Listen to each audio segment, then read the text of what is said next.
meus dedos, vamos lá. Inspirando.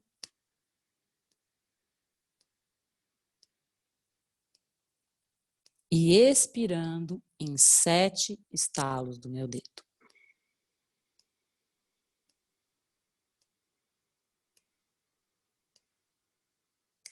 Inspira o máximo de ar possível, expandindo o máximo possível os seus pulmões durante 7 tempos.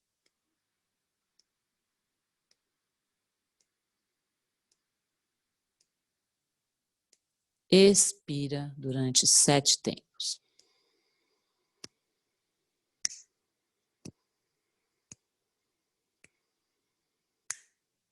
Inspira durante 9 tempos.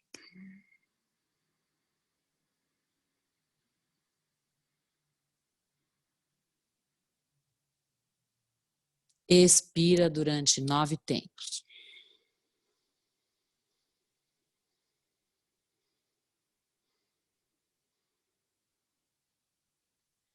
Aí, respira profundamente. Sente como está a sua respiração. Eu vi que as pessoas me falaram que não dá para ouvir os estalos, então eu vou marcar com o numeral da mão, tá bom? Para facilitar, a gente vai adaptando, né? Agora, o próximo exercício é um exercício específico para ativar o funcionamento, desbloqueamento das nossas narinas, das funções das narinas, principalmente a função olfativa. Então, a gente vai, nós vamos inspirar, eu vou fazer para vocês verem, uma vez, a gente vai inspirar o máximo de ar possível pelas narinas, e ao expirar, a gente vai tapar uma narina. Aí a gente vai inspirar, liberando as duas. E para expirar, a gente tapa a outra narina. Então vamos fazer juntos? Deixa o seu polegar e o seu indicador aqui. Normalmente eu costumo fazer esse exercício apoiando um dedo no terceiro olho e tapando com o dedo maior e com o polegar, mas eu vou adaptar para ficar mais fácil para vocês verem. Vocês fazem como vocês sentirem que fica bom para você. Então vamos lá. Inspirando o máximo de ar possível pelas narinas. Expira tapando um lado.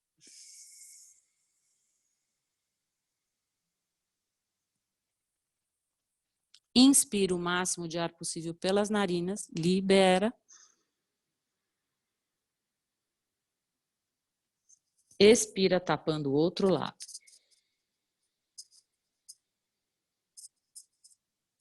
Inspira o máximo de ar possível.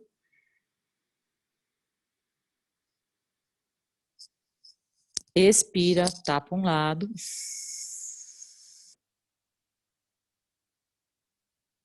Inspira, libera o máximo de ar possível. Expira, tapa o outro lado.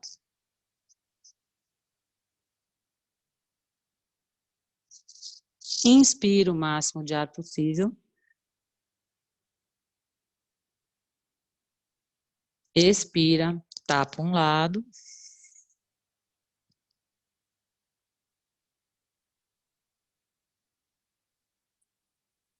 Inspira o máximo de ar possível.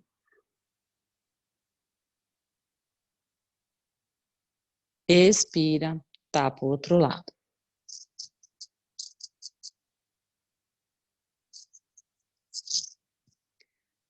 Aí, relaxa, respira profundamente.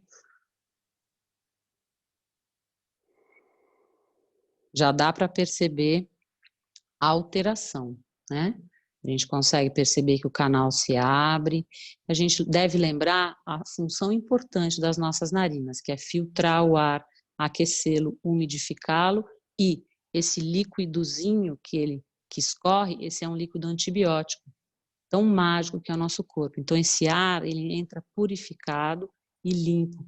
Além de, nessa sequência onde a gente inspira, o ar passa pela parte, numa parte, toca as terminações nervosas cerebrais, e se comunica com o nosso sistema nervoso central, dando o comando, dando a mensagem para relaxar. Conforme o ritmo da nossa respiração, a gente entra em contato com o nosso sistema nervoso central e avisa que pode relaxar ou ligar o sistema de alerta. Então, esse ritmo respiratório lento e profundo nos relaxa também, porque a gente manda mensagem para o nosso sistema nervoso central para desligar o sistema de alerta e relaxar e se entregar e confiar. Vamos agora para o outro exercício respiratório, que vai trabalhar essa parte da garganta, essa parte da boca, também que é uma parte acometida para quem teve ou se tiver, já pode praticar esses exercícios. São exercícios preventivos e profiláticos. Então, a gente vai fazer um exercício que ele tem um nome na Índia chamado Ujjayi.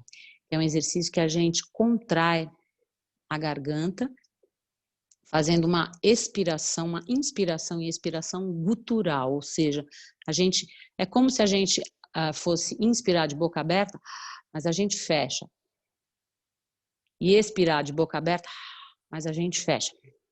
Ou seja, a gente vai sentir mais fortemente o ar passando pela garganta. Esse exercício promove um aumento de circulação, um aquecimento na região da garganta e uma limpeza mais profunda nessa região, um aumento de irrigação, traz mais sangue oxigenado para essa região, ajudando a limpar, ajudando a ativar as funções. Só que a gente vai compor esse exercício também com movimento nos lábios, para a gente poder ativar ou potencializar esse exercício, tá bom? Nós vamos inspirar pelas narinas e expirar pelas narinas, mas é como se a gente fosse, veio uma pergunta aí, né? Como se a gente fosse expirar com a boca aberta, mas a gente vai fechar. Então, vem uma força, a gente coloca uma pequena força na garganta, tá bom? Vamos tentar fazer e eu vou tentar explicando conforme a gente vai fazendo. Então, a gente vai inspirar, tentando contrair um pouquinho a região da garganta, e expirar com a boca fechada, mas fazendo um sorrisão. E contraindo a garganta. De novo, inspira. Se quiser pôr a mão para sentir. Expira, sorrisão. O som da respiração, ele muda. Ele fica mais sonora a nossa respiração. De novo, inspira.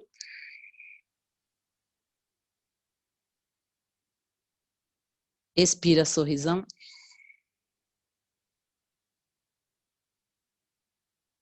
Mais 2 vezes. Inspira. Tenta contrair a garganta. Expira, sorrisão. E mais uma vez. Inspira. Expira, sorrisão. Respira profundamente. Sente como está a sua respiração. E agora, a gente vai fazer mais um exercício. Eu estou controlando meu tempo aqui, Ricardo. A gente vai fazer mais um exercício agora, que é um exercício também de respiração alta, para aumentar a imunidade e para ajudar a limpar os nossos pulmões. É um exercício bem importante, eu acho esse exercício bem interessante. É o seguinte, eu vou explicar primeiro. A gente vai inspirar o máximo de ar possível, elevando os ombros, e expirar pela boca. Nós vamos fazer 4 vezes esse exercício. E na 5ª vez, a gente vai inspirar e dar 3 tossidas. Tá? Tossir, como se a gente fosse tossir mesmo. Mesmo sem estar com vontade de tossir, a gente vai forçar essa tosse, que significa ativação do nosso diafragma e ajudar o nosso corpo a expelir o que tiver para expelir e ajudar a limpar para trazer mais ar, tá bom? Então, são 4 elevações de ombro e expiração pela boca, e na 5ª vez a gente vai inspirar e fazer e descendo os ombros junto, tá bom? Vamos lá, vamos fazer algumas vezes. Então, primeiro eu vou contando aqui. Uma vez, inspira, eleva os ombros, pelas narinas, inspira. Expira pela boca. Deixa o ar sair, expira bastante. Segunda vez, inspira pelas narinas, eleva os ombros. Expira pela boca. Terceira vez, inspira pelas narinas, eleva os ombros. Expira pela boca.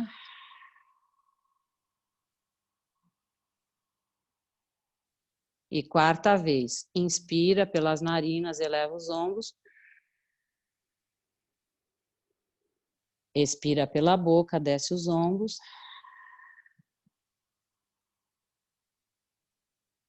E a quinta vez, inspira pelas narinas, eleva os ombros. E expira em 3 tossidas. Muito bom. Mais uma vez, inspira pelas narinas, eleva os ombros. Expira pela boca. Expira o máximo de ar possível, desce os seus ombros, aproveita para massagear essa região do pescoço. Inspira, eleva os ombros, o máximo possível, inspira o máximo de ar possível. Expira pela boca. Expira o ar mesmo. De novo, inspira, eleva os ombros. Expira pela boca, desce os ombros.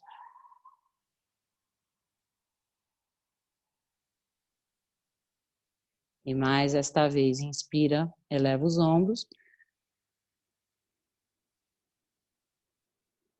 Expira pela boca, desce os ombros. Aproveita para movimentar os ombros. E mais esta vez, inspira. E expira em 3 tossidas.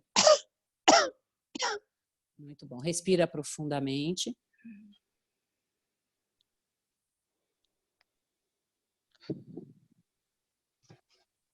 Sente como está o seu corpo após esse exercício.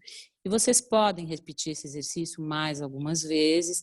Interessante fazer umas 5 repetições.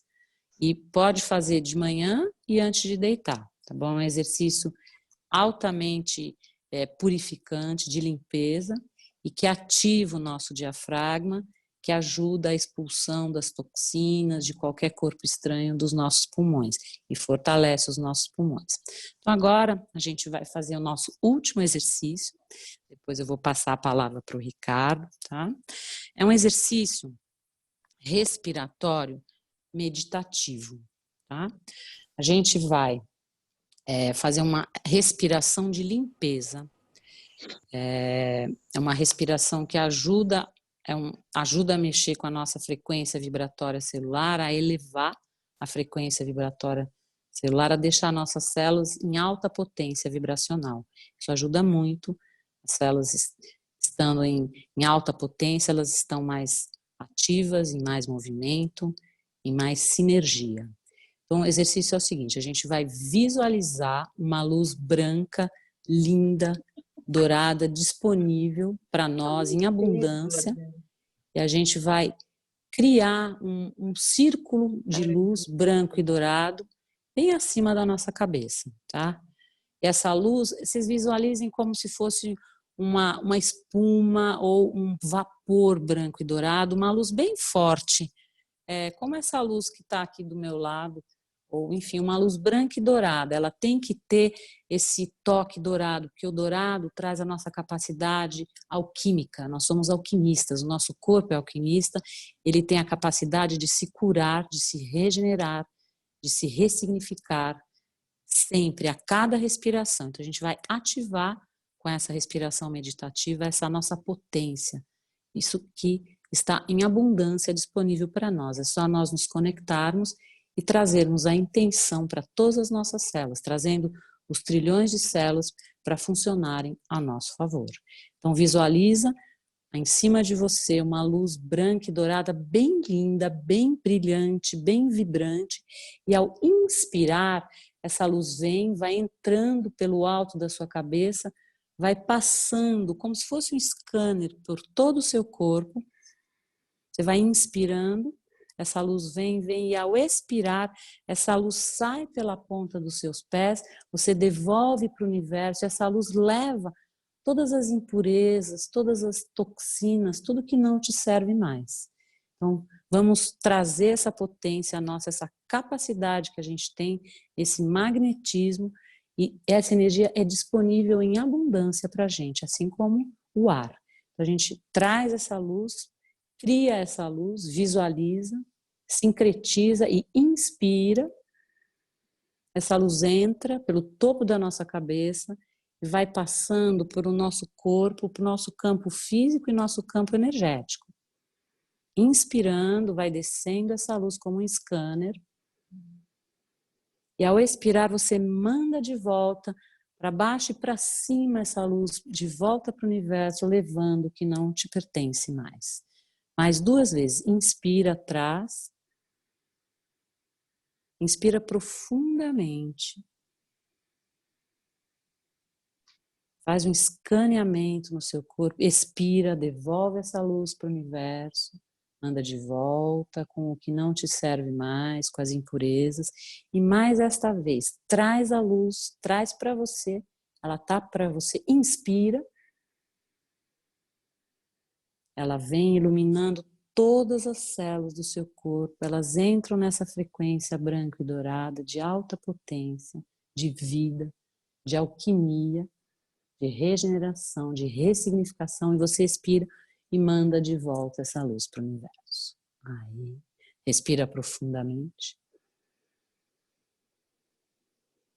Sente o seu corpo brilhante, vibrante, em alta potência vibracional. Respira mais uma vez profundamente.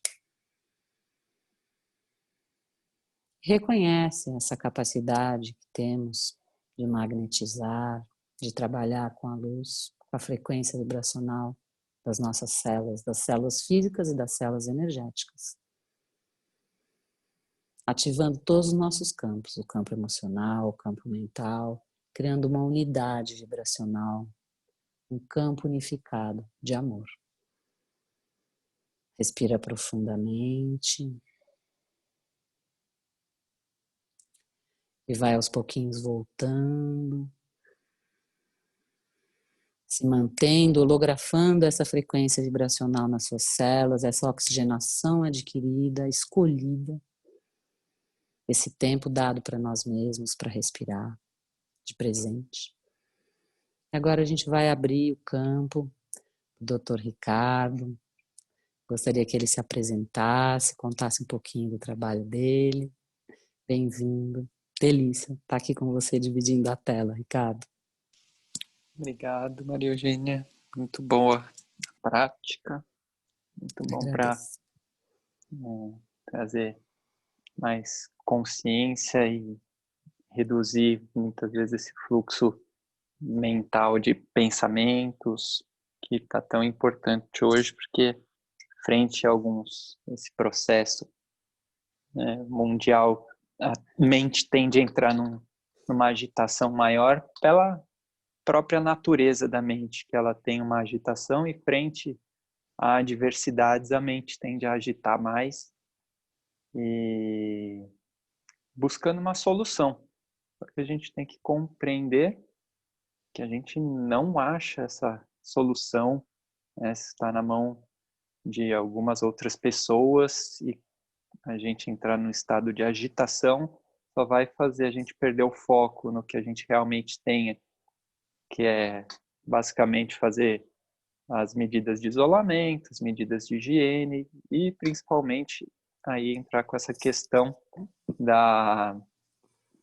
do foco em aumentar a nossa capacidade de imunidade, né? Então, hoje eu vou falar um pouquinho do Ayurveda, vou explicar também qual que é o meu caminho aí, né, nesse processo de estudos em saúde. Então, eu fiz medicina, eu sou médico dentro da alopatia, da medicina moderna. Eu fiz residência médica em acupuntura na Unifesp. Eu tenho pós-graduação em Ayurveda, que é a medicina tradicional da Índia, que vou falar um pouquinho hoje. Eu tenho pós-graduação em medicina ortomolecular. Eu fiz um curso para ser instrutor de meditação mindfulness com ênfase em empatia e compaixão, que é um protocolo que foi desenvolvido em Stanford para redução principalmente de suicídios, devido ao alto nível de estresse dos estudantes lá de Stanford. E também eu já estudei no Hospital de Medicina Tibetana do Dalai Lama, na Índia, algumas clínicas de Ayurveda. Já fui para a Índia fui para a Índia 3 vezes para entrar nesse processo de estudos mais aprimorados e na prática do Ayurveda. E como que o Ayurveda vê essa questão da pandemia, né? Ou essa questão pelo qual a gente está passando. Não é a primeira vez que os seres humanos passam por esse processo, isso já acontece há muito tempo, e nos textos clássicos do Ayurveda já tem descrito esses processos. Então, os textos clássicos, tem um texto que chama Charak Samhita, ele tem mais ou menos 3.000 anos, tá? E ele fala muito da questão da importância do estilo de vida dentro de uma maneira para a gente se proteger, né? Proteger a saúde, porque com isso a gente consegue aumentar nosso processo de imunidade.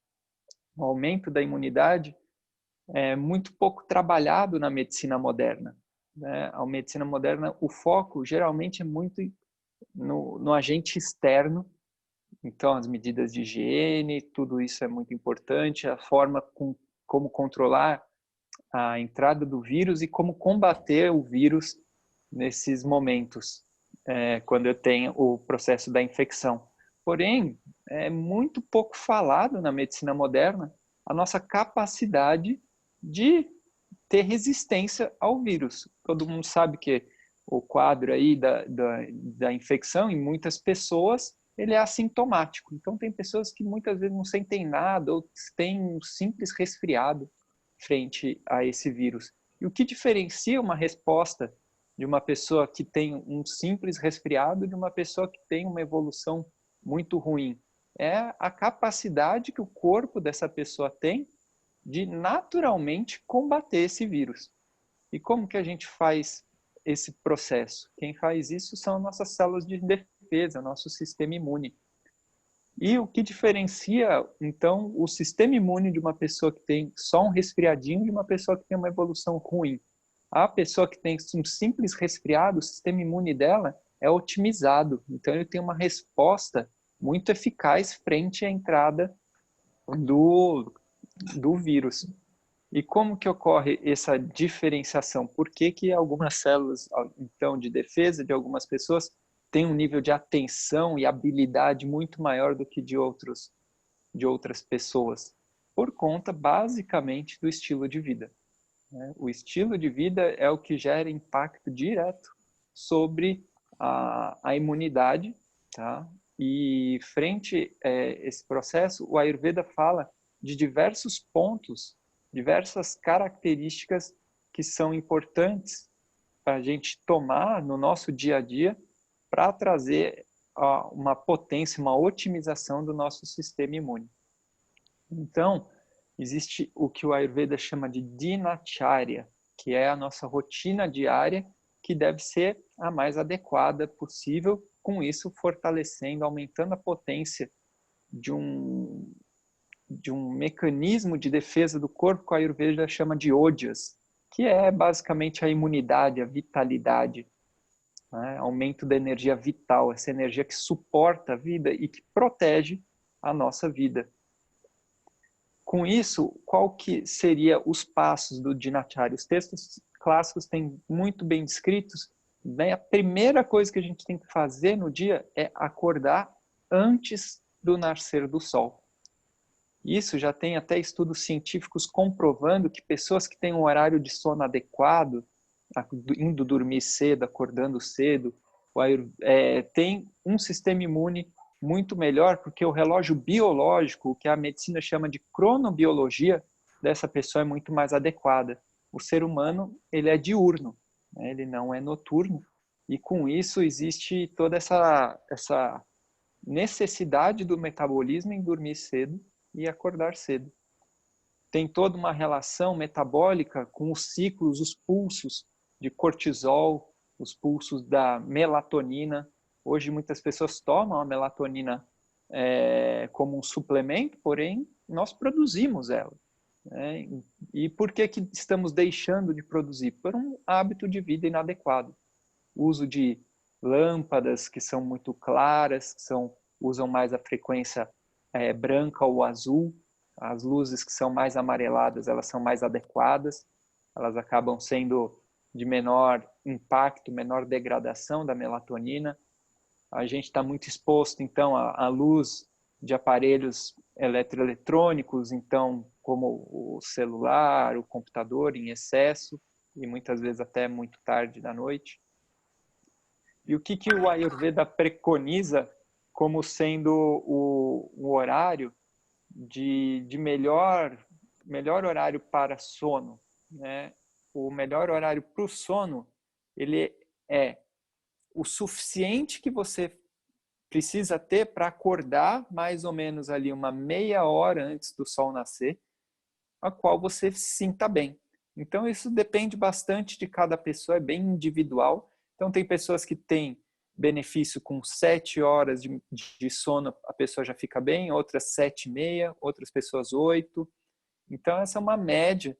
E a gente sabendo, tomando consciência, dependendo então do nossa capacidade de percepção corporal e autoconhecimento, a gente vai direcionando o nosso sono, então, para que a gente acorde 6:30 e antes disso faça o número de horas necessário para acordarmos bem, acordarmos dispostos, né? Então, geralmente isso vai ser em torno de 9, 9:30, no máximo 10 horas da noite, né? Aí, entrando um pouquinho na medicina chinesa, a medicina chinesa diz que o horário principal de sono é entre 10 da noite e 2 da manhã, tá? Porque é o horário que ocorre um aumento do metabolismo, só que um aumento do metabolismo para fazer uma faxina do nosso metabolismo, dos nossos órgãos, vísceras, dos tecidos. Tanto é que, geralmente, as pessoas podem sentir um pouco de cansaço, sonolência, até umas 10 da noite e falam, nossa, depois das 10 da noite dá um gás, assim, eu acordo, fico com mais pique, produzo mais, dá até fome, começo a comer de novo. E, na verdade, essa energia tinha que ser usada no momento do seu sono para fazer depuração de toxinas, limpeza do organismo. Então, um dos primeiros passos para a questão da saúde é ter uma boa noite de sono, acordar cedo. Mais ou menos, eles dizem, então, meia hora antes do sol nascer, que é um período que eles chamam de Brahma Muhurta. É o melhor período, de acordo com os textos do Ayurveda, também para fazer práticas meditativas, respiratórias. É um momento que a natureza está calma, nossa mente tende a estar mais calma e com isso a gente tem uma melhor potência para fazer nossa ligação com o divino, né? A gente tem uma melhor disponibilidade metabólica mesmo para entrar nessa questão de conexão espiritual. A segunda coisa, então, que o Ayurveda preconiza dentro da rotina diária é a percepção do corpo. Isso também vem se perdendo bastante porque o nosso foco de atenção muitas vezes está grudado no celular, nas notícias, no que está acontecendo, e muitas vezes a gente levanta da cama já com uma necessidade de saber o que está acontecendo, já pega o celular, já começa a querer ver notícia, ver mensagem, ver o que está acontecendo, porém isso não é o mais adequado para a nossa saúde. É muito interessante, então, que o texto do Ayurveda ele fala, perceba o seu corpo, sinta, tenha essa consciência corporal no momento que você acorda, a importância, então, dessa prática de meditação. Depois disso, muito importante, a parte da higiene, né? Então, você vai, faz sua higiene matinal, dado muita importância também à higiene oral. Então, raspar a língua, hoje tem raspadores de língua. Em farmácias convencionais, na Índia usa-se muito um raspador de cobre, mas tem de bambu, de plástico. Importante raspar porque na nossa língua forma uma camada um pouco mais espessa chamada de saburra. Uma camada que é como se fosse a saliva, mas mais espessa.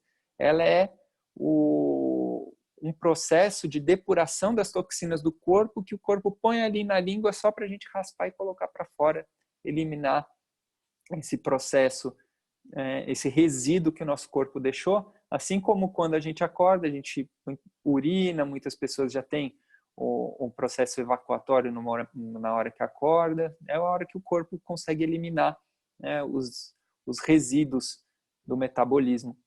Né? A escovação dos dentes é muito orientada também dentro da questão do Ayurveda. Antigamente eles usavam principalmente alguns galhos de plantas específicas para fazer essa higiene oral. Né?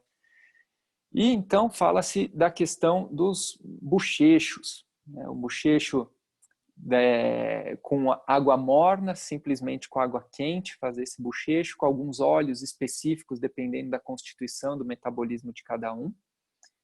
Então, pessoal que tiver dúvida pode mandar. Eu vou engatar, fazer uma sequência aqui, depois eu vou tirar as dúvidas. Então, alguns bochechos, tanto com água quente ou com óleos medicados, dependendo da constituição, da necessidade metabólica individual. Também é indicado, até mesmo o Ministério da Saúde da Índia tem preconizado a lavagem nasal com água e sal, um soro morno, em que tem-se alguns métodos específicos que vêm do yoga de lavagem nasal. Eles têm um aparelhinho que chama lota, que eles colocam água por uma narina e sai pela outra, que é algo que é muito praticado no yoga. O Ayurveda fala muito mais da questão simplesmente da lavagem. E o uso de um óleo específico depois da lavagem nasal, que é o óleo de gergelim. Ele é aquecido em banho-maria, você pode colocar ele, por exemplo, num frasco daqueles com gotejador, você amorna ele em banho-maria e pinga 1, 2 gotas em cada narina depois da lavagem nasal. Isso também bem preconizado pelo Ministério da Saúde da Índia, porque isso aumenta a potência de proteção da mucosa desse tecido que fica na via respiratória, principalmente na via respiratória mais alta. Então, após esse processo da higiene, vem uma questão muito importante, que é a atividade física.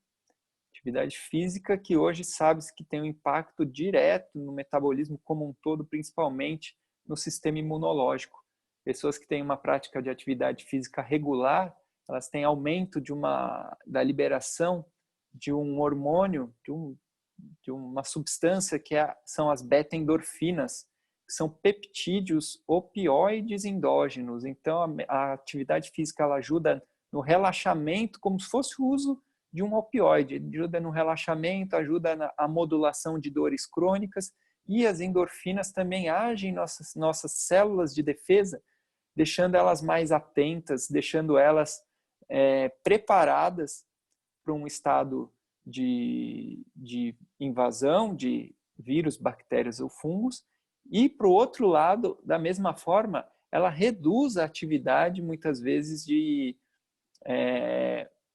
uma atividade excessiva do sistema imune, que é o caso das doenças autoimunes, em que o corpo começa a atacar alguma estrutura do nosso próprio corpo, que é muito comum hoje encontrar pessoas com artrite reumatoide, esclerose múltipla, alguns tipos de doença que são autoimunes, degenerativas. Isso é o nosso sistema imune que dá um tilt, ele falha e começa a atacar as próprias estruturas do corpo.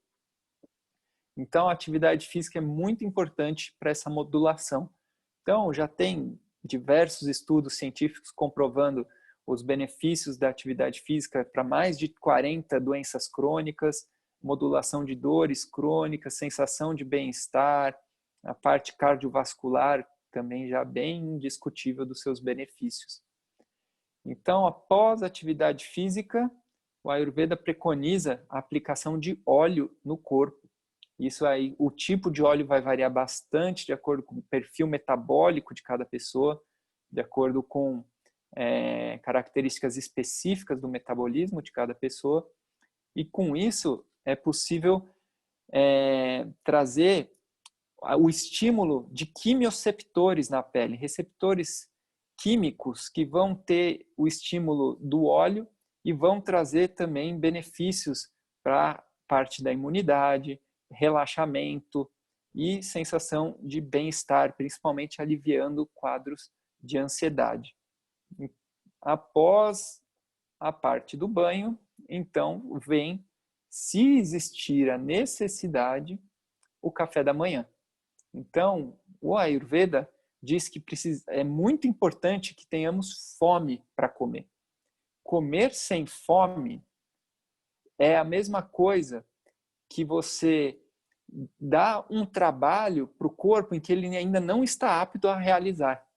A digestão é um processo complexo e que demanda bastante energia.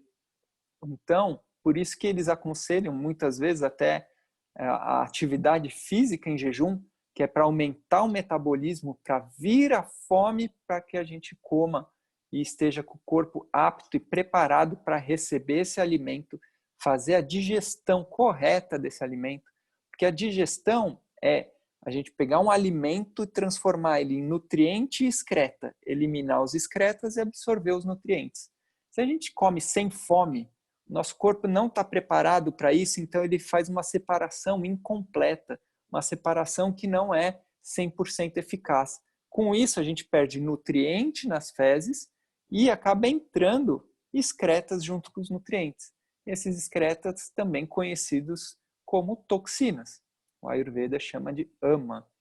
E com isso é o processo em que semeia qualquer tipo de doença, tá? Então, para a Ayurveda, por isso se fala muito da questão da alimentação dentro do Ayurveda, pois a alimentação é um pilar muito importante na questão da saúde como um todo e principalmente na questão da imunidade. Por isso fala-se também muito sobre a questão do uso de chás, de temperos. Então, a gente quando estávamos na escola, os professores falavam muito da questão da época das navegações, em que os portugueses iam até as Índias para buscar especiarias. E muitas vezes os professores de história nos contavam isso, e a gente acreditava, entendia, eles deixavam subentendido que especiarias são temperos de remédio, temperos de comida. Porém, eles enganaram a gente, na verdade, porque especiarias são remédios. Imaginem que em 1500, quanto custava as navegações, quanto custava para colocar pessoas num barco para ir até as Índias. E a gente sabe que morriam pessoas de infecção, de escorbuto, né, por falta de vitamina C. Eram navegações, era um processo muito caro, era um processo arriscado. Vocês acreditam que eles faziam isso só para buscar tempero de comida? Na verdade, a medicina na Europa, na Idade Média, era muito arcaica. Eles não tinham um sistema complexo, inteligente de medicina, diferente do que já existia na Índia, na China. Então, os portugueses iam para a Índia buscar remédio. E hoje nós temos na mão, com facilidade, essas especiarias. A cúrcuma, o gengibre, noz moscada, cravo, canela, cardamomo, tudo isso usado de forma correta, apropriada para cada tipo de metabolismo, para cada tipo de pessoa, vai trazer benefícios para a saúde de forma significativa. E todas essas plantas medicinais já têm trabalhos científicos muito bem comprovados, né? Hoje a cúrcuma é até encapsulada por algumas indústrias farmacêuticas e vendidas nas farmácias convencionais, porque já não se tem dúvida mais dos efeitos anti-inflamatórios e benéficos, por exemplo, da cúrcuma. Mas todas esses outros temperos têm sim os seus benefícios, e o que o Ayurveda faz é essa compreensão da individualidade metabólica. Pessoas com perfil metabólico diferente vão ter necessidades biológicas diferentes, e com isso tem pessoas que o gengibre vai ser um néctar, para outras pessoas o gengibre vai ser um veneno. Como saber qual vai ser melhor para quem? isso é muito individual, vai depender do metabolismo de cada pessoa, né? Continuando, então, a parte da alimentação como um pilar muito importante. Para o café da manhã, então, muitas vezes o Ayurveda sugere até que a gente pule o café da manhã, tá? E muitas vezes a gente vá direto para o nosso dia, vá direto para o trabalho. Outro ponto importante, então, seria o horário mais adequado para as pessoas que não têm fome no café da manhã. Elas vão tomando um chá, vão tomando um chá para ajudar nessa questão metabólica, que vai estimular o apetite. Então, ela vai fazer um almoço, por exemplo, mais cedo. Uma pessoa que almoce 11, 11h30, né, no máximo meio-dia, respeitando o horário que o corpo tiver esse chamado da fome. Então, o almoço é a refeição mais importante para a Ayurveda, diferente do que a gente vê no Ocidente, que as pessoas falam que o café da manhã tem que ser para um rei, um almoço para um outro tipo de pessoa e um jantar de um mendigo. Na verdade, para a Ayurveda, o almoço é a refeição principal, porque essa capacidade digestiva, essa transmutação, que é o processo de digestão, ele é regido pelo que o Ayurveda faz essa comparação com os elementos da natureza, regido pelo fogo, porque o fogo é o que faz a transmutação, o fogo transforma madeira em pó. Então, seria esse mesmo processo que ocorre na nossa digestão, transformar alimentos em nutrientes excretas. Tá? Então, todo esse processo é muito importante, que a gente tenha uma fome forte, e o horário do almoço é o horário em que o fogo do céu, o sol, ele está mais forte. Então, quando ele está mais forte, a nossa fome geralmente vai ser mais intensa. Fazemos a nossa prática aí do dia, o nosso trabalho, e final da tarde, entre 5h30 aí 6 horas da tarde, vem outro pulso de fome. E aí é o momento correto de jantar. Muitas vezes as pessoas fazem um lanche essa hora e vão jantar mais tarde.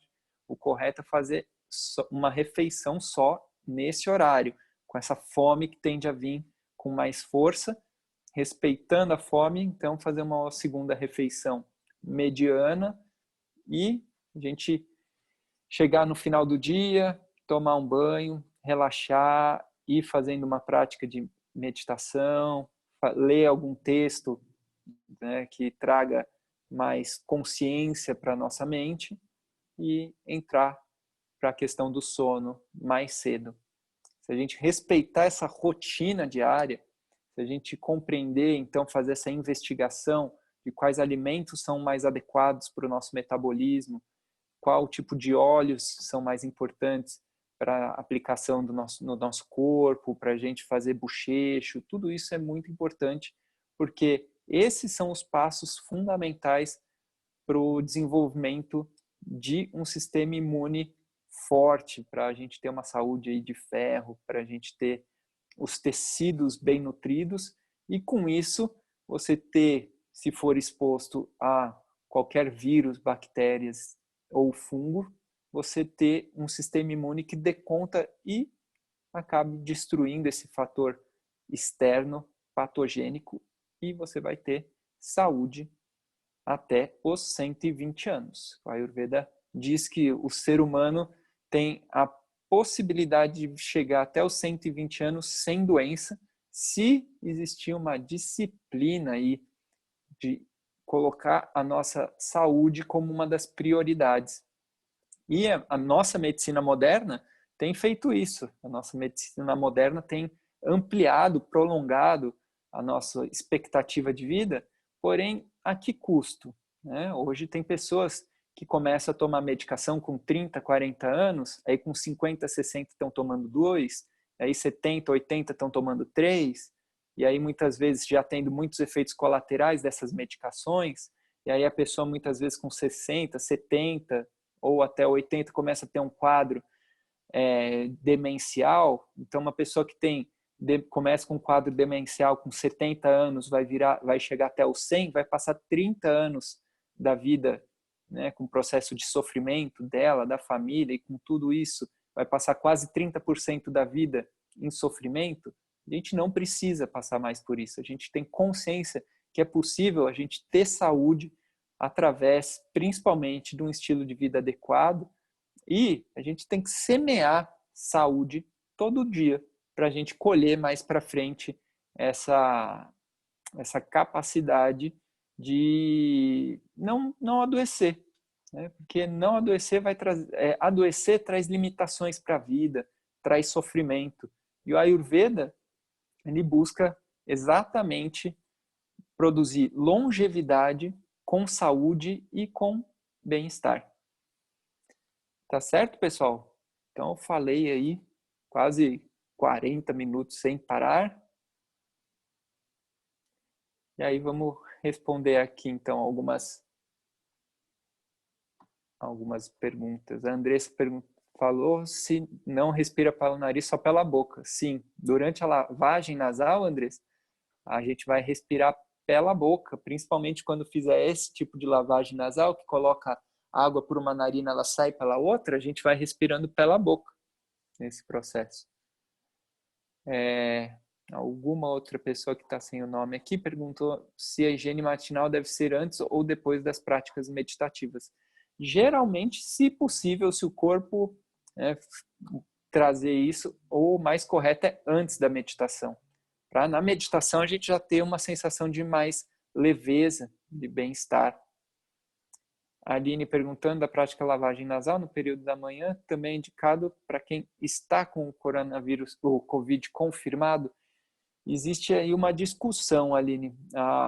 Os otorrinos, eles têm falado para não fazer, porque eles têm medo de que você colocando o soro pelo nariz, algo desça ali para a região da garganta, ou talvez até para o pulmão, e com isso você levar a infecção para a via aérea mais baixa.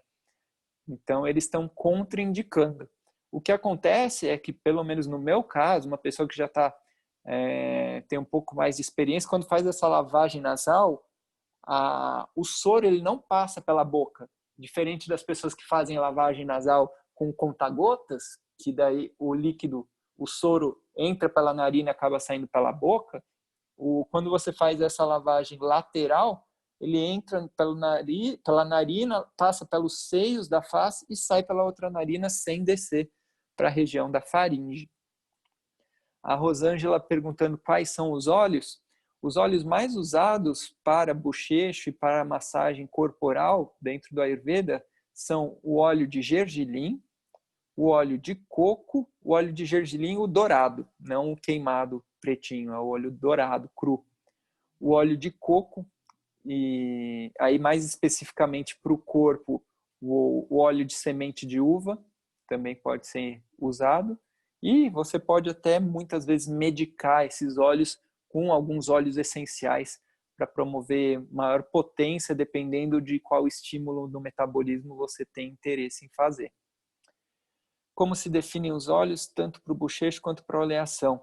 Isso, Andressa, vai ser uma avaliação através da individualidade metabólica. Então, o Ayurveda entende que cada pessoa tem um metabolismo muito diferente, eles fazem essa avaliação do metabolismo de acordo com as características que a pessoa tem, comparando as características da pessoa com os elementos da natureza. Então, a pessoa que é mais leve, tem o corpo com uma tendência à perda de peso, pele seca, olho seco, boca seca, nariz seco, uma pessoa que tende a ter mais gases, constipação intestinal, crepitação das articulações, tudo isso que lembra muito o ar. Essa pessoa, ela vai ter mais benefícios, por exemplo, com óleo de gergelim.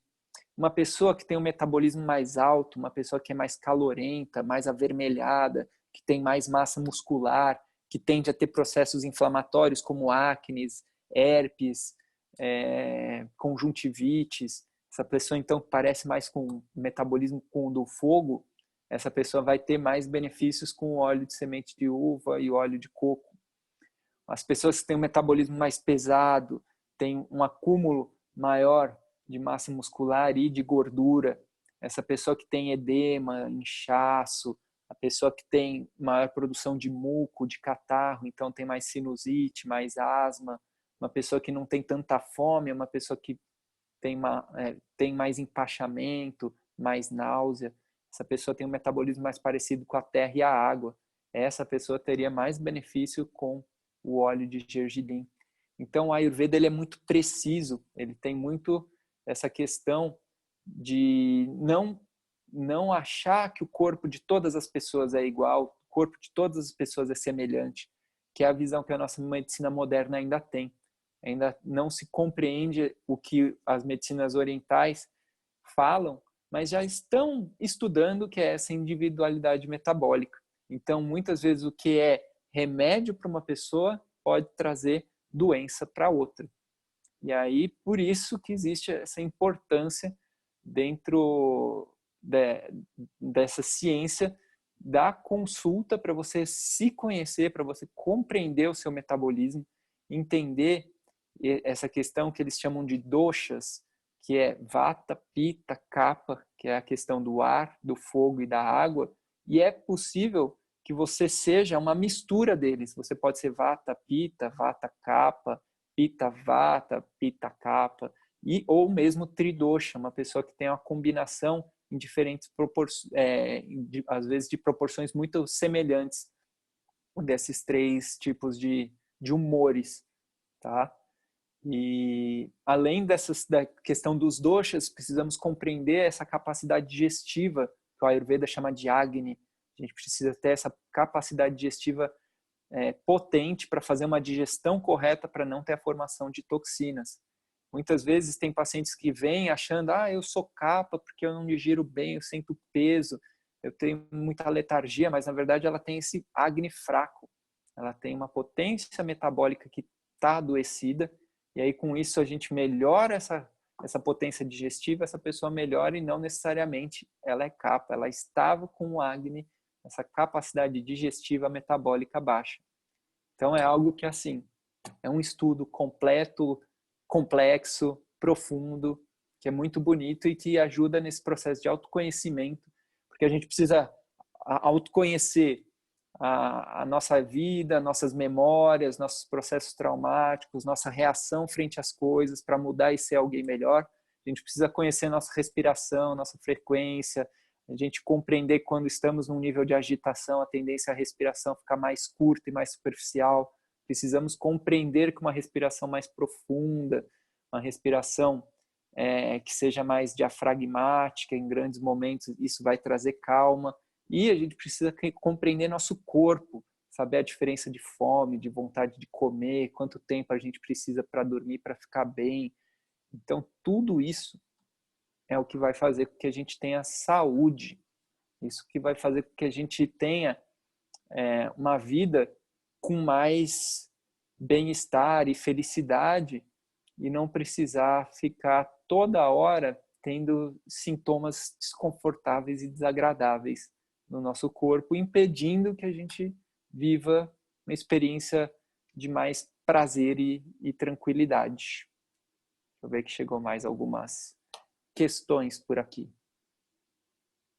Para bebê, quais os melhores óleos para Chantala? Geralmente eles usam mais o óleo de gergelim, né? Porque ele principalmente ele morno, viu, Dulce? Porque ajuda na questão dos gases, ajuda na lubrificação da pele, mas tem que ver se a criança já tem algumas questões, problemas de pele, principalmente se forem bolinhas vermelhas, quentes, que é essa característica de pita, como o óleo de gergelim é muito quente, pode acabar piorando, aí o melhor seria óleo de coco. Uma outra pergunta, pelos doshas é possível saber o que é indicado para cada pessoa? É exatamente para isso que a gente define os doshas e aí orienta o paciente quanto à alimentação, quais alimentos são os mais adequados, quais os chás que são mais adequados, quais são os óleos mais adequados. Tudo isso a gente só orienta o paciente depois de uma análise bem completa e bem profunda do metabolismo de cada pessoa. Há um tempo percebo disfunções no meu sono. Durmo em média 9 horas por dia, mas acordo cansada. Já busquei nutrólogo, faço atividade física regularmente. Como ajustar? Precisa dar uma olhada, porque essa questão do sono em excesso pode ter características emocionais, né? Alguns distúrbios de distimia, de depressão aumentam a necessidade de sono, ou alguns distúrbios relacionados à questão da alimentação. Então, comer muitas vezes em intervalos mais curtos, comer com a última digestão sem ter sido corretamente digerida, tudo isso vai dar um peso no metabolismo e vai acabar trazendo sonolência. Consumo de alimentos que são muito pesados, como, por exemplo, os derivados lácteos, os derivados de trigo, os doces, tudo isso aumenta muito a sonolência porque são alimentos mais pesados e difíceis de digerir. Tá certo, pessoal? Falei pra caramba aqui, né? Então, estamos nesse trabalho, somos agora parceiros da Arca, trabalhamos no mesmo espaço e nesse momento agora do coronavírus, o Conselho Regional de Medicina então liberou as consultas online, estou fazendo elas então ou por Skype ou pelo WhatsApp web mesmo, tenho feito todo esse processo, as farmácias de manipulação têm aceitado os pedidos de fórmulas pelo WhatsApp mesmo. Então, a consulta faz essa avaliação, a gente faz essa avaliação metabólica geral, faz a avaliação, então, do que é necessário para o estilo de vida da pessoa, orientação com relação aos alimentos, aos tipos de chá, ao melhor tipo de atividade física para a sua constituição. E com tudo isso, a gente vai trazendo, vai fazendo um acompanhamento para que a pessoa vá tratando, vá reequilibrando muito aquelas questões específicas que a medicina moderna muitas vezes fala, isso é um sintominha, isso não é nada, vai passar, mas que muitas vezes incomoda, né? E é importante a gente tratar para viver bem e feliz. Então, estou deixando o meu WhatsApp aqui para vocês. Opa, não coloquei para todo mundo. Deixa eu pôr aqui de novo.